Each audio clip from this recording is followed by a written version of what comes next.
it's me, ex-Canadensis, and for today's video, we are going to be doing an unboxing and review of Phaedra Westward from Rainbow High Pacific Coast.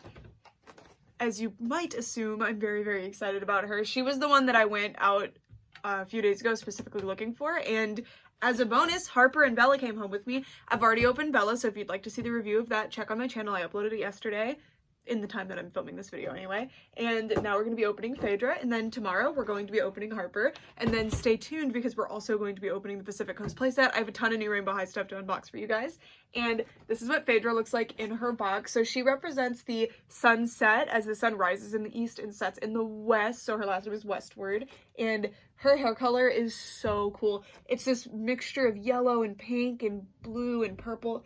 I guess it's just purple, not blue. More of like an indigo almost. It's so pretty, and she has one of the more distinct styles from Pacific Coast since all of them are kind of wearing swimsuits and that's it. And I'm really stoked to see how this doll is out of the box because to me, my opinion anyway, has been pretty polarizing on her. I try not to look at people's pictures prior to release, but I've seen, you know, some around. I can't help it. I do scroll through Instagram, and I've seen some pictures where this is the best looking Rainbow High doll ever, and some where she looks really off, but I think that might just be up to the lighting and stuff like that. We'll see though. And then here's the back of the box, and now we're going to take a closer look at the box before we get her out. Here is what the box looks like, and if you guys pay attention, you might be able to get a doll that has a variant box. I don't think these are going to be worth anything in the future, as none of the others have been, but there's actually a sticker here, and underneath it says Simone Summers, because something happened during production where they either switched the names or they messed up on the name here. I will note though that originally these two names were swapped in system, so it said that the Sunrise doll was named Phaedra Westward, which is Simone, and the Sunset one was named Simone Summers, which is Phaedra now. I know that's a little bit confusing, but that was how they were originally listed, and now they've been changed. And I don't know if Simone's box also has the sticker on it or not. I am worried though, because look, that looks like really gross gel. Why do they keep doing that? Especially for the dolls with super straight hair. Leave it alone. It doesn't need to be so harshly gelled. And then you can see all of her extra accessories over here. On the bottom of her box, you can see Bella, Harper, and Margot. Margot and Simone are the two who have not come home yet. And then the side of the box on the side says, oh, hello, that's a sticker too. It says Phaedra Cosmetology Focus. And then on the left side, it's just the rest of the palm tree, some birds, all in foil. And then the back has a picture of all of the girls from Pacific Coast High. And it says, meet the students of Pacific Coast High, the most elite fine arts school on the West Coast. Here the days are sunny, the classes are poolside, and the drama rolls in and out like the tides. So I'm really curious how they're going to implement this into the show, as Bella is here, but she's still wearing Rainbow High merch. That's what's on her hat. And she just got back into Rainbow High, so I'm not sure what's going on there, but I'm excited to see. Seems like we have two spinoffs coming up with Shadow High and Pacific Coast High.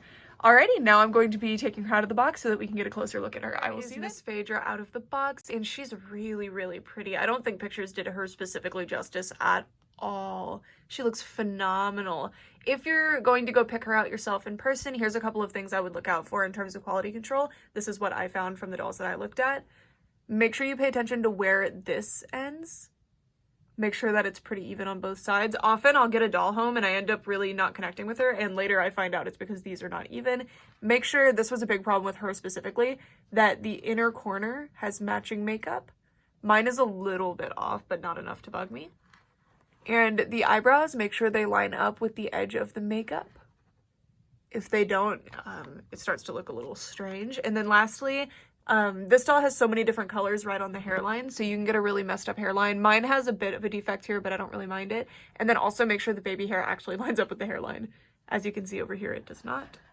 I couldn't really see that part from the box, but as you can see, mine doesn't line up the best. Doesn't bug me too much though. I still think she's really beautiful. And then obviously, big things like make sure there's no paint smears, make sure there's no lip smudges, that sort of thing, if those are the types of things that bug you. All right, so now we're gonna get started. First, her makeup. So her makeup, as you can see, goes more into the inner corner than usual, and that's why you need to be careful of that when you're picking your Phaedra out. Mine has some little gel runs on the side of her face. You can't even see them, but I can. They're like here, but you can see one of them kind of right there. I love the way the glittery makeup looks on her skin. Look at that highlight as it moves. It's so pretty. And the baby hairs match the hair in the root, which is very pretty. It's really impressive that they managed to do that because I think it looks so good. And her lips are very, very glossy and beautiful. And they have lip liner on them as well that is not as glossy. I think they're so beautiful. If we look at the top, we can see she has these golden scrunchies that I believe, yeah, they just say R.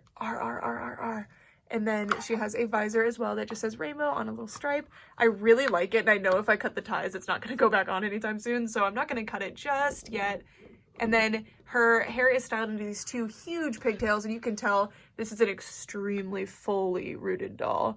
So looking through it, and just so you guys know, I'm going to be doing a separate video where I wash out all of the Pacific Coast dolls' hair. I've already done one for Hallie, and you can see her. I don't remember 100% if I showed her root. Oh no, I did. It's so densely rooted. Oh look, the back of the visor also has Rainbow High on it. Oh, so it probably will stay on pretty well. That's really nice to know, actually. And there's a buckle there too. I'm going to be doing a restyling video where I redress the doll as well as style her hair. So you'll be able to see the root fully in that video. It'll just be a little while before that's posted. And then her swimsuit is so, so nice. I love the snakeskin. I'm not a big snakeskins fan just because I have a personal connection with snakes myself. I think they're beautiful creatures, but I'm just going to pretend this is faux snakeskin. And it looks really, it's a very pretty look. And I like the zipper a lot. And it's historically been a thing to kill snakes to remove them from hurting people. Oh, and I like the cutouts too. So maybe this is ethically sourced snakeskin. And then her sarong is a really, really beautiful sunset ombre with yellow to pink to an indigo color. I think it's kind of interesting that her hair is a lot more indigo than Crystal's is. At least it looks like it among these other colors. It could be purple. There is indigo, purple, yellow, pink. Yeah, it's definitely indigo. See? I really like that color. And then, oh, her nails are painted, and I love when they do these really fun ones. So she has nail polish that matches her hair. My thumb on that side's a little bit misprinted, but I don't mind. Very pretty. And then if we move down, one of my favorite pieces that I didn't see before are her shoes. So it says rainbow on this little label. Mine's a little bit off on the side, but that's okay. And then they seem to be kind of almost kitten heels. So you see how they like to do that. And they're really cute. They have this big chunky heel. I would never call this a kitten heel, but on like a fashion doll, it seems rather short. And it has that same snakeskin pattern printed on. There's a little hole there. These are really, really cute. I hope we get more shoes in this style. They're like kind of heeled slides. I like them. All right, we're gonna move the camera back up before getting to the accessories. So I'm going to unbox these really fast and then show them to you when we get back. So they come in this little thing. It says Pacific Coast. Her towel looks very interesting, and it says, I think it says Malibu on it. And she has these sunglasses and a bag, and I'm really interested in this bag. It looks really cool.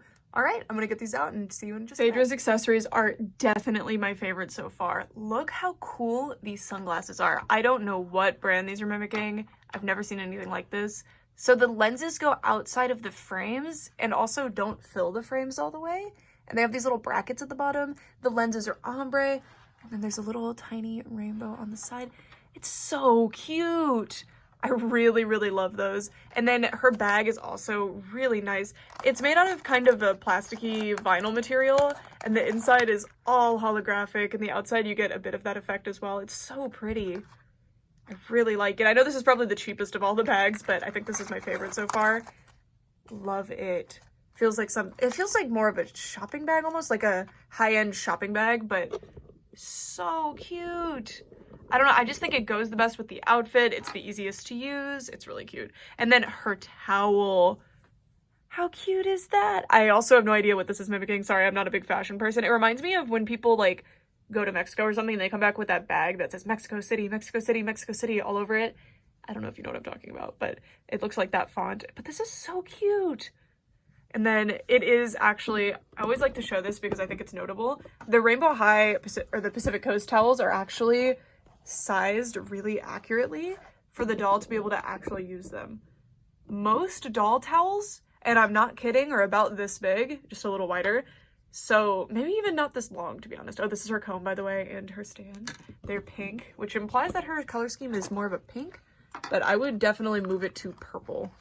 I think there's more purple going on. And then she does come with an extra pair of legs. I'm going to switch them out and show you what she looks like with the flat feet. And this is just so you can have her wear the flat shoes. I hope this means that in the future we're going to be getting more flat shoes, because it seems like only some of the Rainbow High characters even come with flat shoes, so I don't know. But I do think that Harper's shoes would look really cute on her. Alright, so I'm gonna be brave, because every time I say something remotely slightly criticizing, even though this is a review, people get really mad. But I have to say that I'm not on board with the leg thing anymore. I am on board with the idea of including extra legs, but listen. These are for children. So why can't I, and I've seen many other people have this problem too, put the new legs on? I managed to get one of them on. This one's not even all the way on. And look how it's making these stress marks on the plastic. Ugh.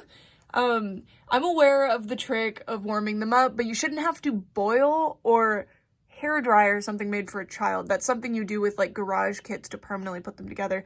I don't know, and they do not suggest it. So while I do appreciate that it is a helpful hint, all it says is to pull it out and put it back in. So that should be all you need to do. So it's kind of disappointing that this feature really doesn't work. And again, I have been the biggest proponent and defender of this, but this isn't gonna work. It's kind of a disaster. It's interesting though, because Hallie worked pretty well for me, so I think this is a case-by-case issue, or maybe some of the colors of vinyl are softer than the others. I have no idea, but with Bella and with Phaedra, I've been having huge issues with this, so this has basically ruined these legs, right? Because I don't know. It's very unfortunate, because I really, really liked this feature, and I've been a huge defender of it since the beginning. I do still think this is the better choice over the ankle articulation. I think the ankle articulation wouldn't have been able to get the arch correct. And, you know, it makes the shoes better to switch out, but this is just ridiculous. And also, even taking them off damages them, as you can see. You have to be the perfect person to not accidentally move it slightly, and you can't see these when you're putting them on, you know? But that's just a critique. It doesn't ruin the dolls for me, but I think if you guys don't absolutely have to, do not remove the legs.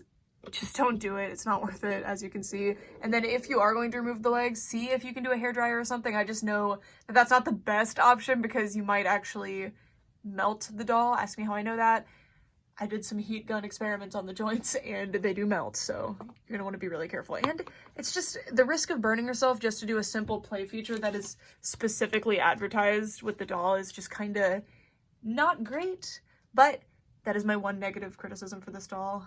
Everything else is just perfect. I think she's absolutely wonderful. She comes with so many fun accessories, and she is beautiful. And I'm really, really excited to restyle her. I'm a little bit bummed that I'm probably not going to be able to use the lower legs. I was really excited about this feature. I've been really, really defending it since the beginning. I've been like, no, guys, you were wrong. This is such a good idea, but I don't know.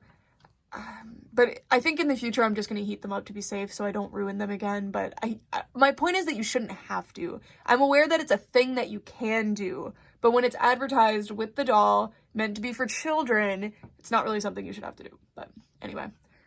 And I'm not the only one who's done this, by the way. I've seen multiple people bring this up. Anyways, thank you guys so much for watching, and I'd love to know what you think of Phaedra. Do you like her? Is she one of your favorites from Pacific Coast? Does she look better than the pictures you saw online? She definitely looks a lot better than the original picture. She was not one of my favorites from the original picture. I thought she looked pretty, and I was intrigued about her new face mold, but I think she looks so much better in person, and I love how much more matte her face is than I thought it was going to be. That's it for this video. Thank you guys so much for watching for all this time. Bye!